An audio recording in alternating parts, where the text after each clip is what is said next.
Hello, Math 8. We had our first Zoom meeting this morning, and I just wanted to review some of the questions that you guys had.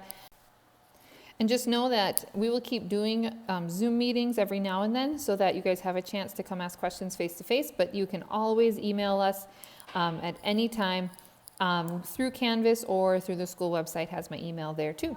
So here we go. The big thing in lessons 9 and 10 is just trying to decide if there's an association in the data or not. So this graph is a good example of where we might see an association. What we're looking here is if people play sports or not, and then how much TV they watch or not watch.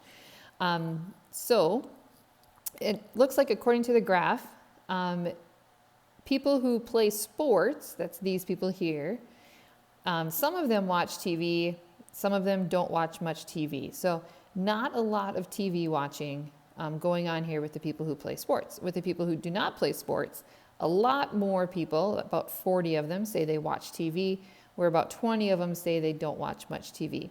So this does look like there is an association. So I would say, yes, there is an association. And the way I would describe it would be that if people play sports, they are less likely to watch TV.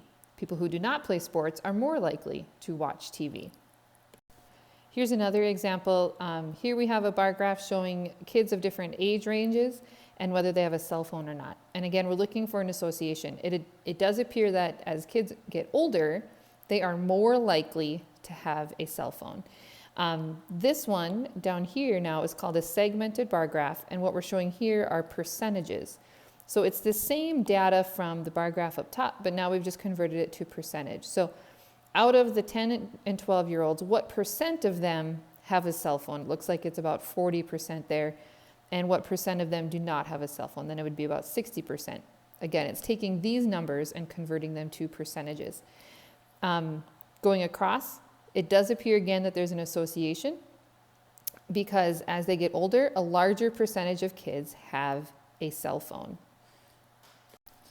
Let's just say, for example, that our segmented bar graph with the percentages ended up looking something like this, where no matter what age range we're talking about the same percent of kids has a cell phone.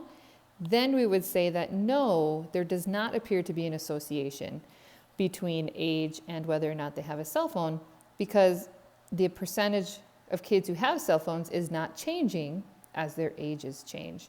So again, this graph is, yes, it's showing an association because the older kids appear to have, or a higher percentage of the older kids have cell phones. This graph would not show an association because it's showing about the same number or same percentage of kids who have a cell phone no matter what their age is. Okay, that appeared to be the main thing that you guys had questions on. So hopefully that helps. And if you still have questions on anything, please let me know. I can try to answer them over email, or we can set up a Zoom meeting one-on-one to try to work through some things. So whatever works for you is great, but please be asking those questions as we go here. You guys are doing awesome getting work done. I really appreciate it. And I really hope we can all see each other in school again soon. Bye.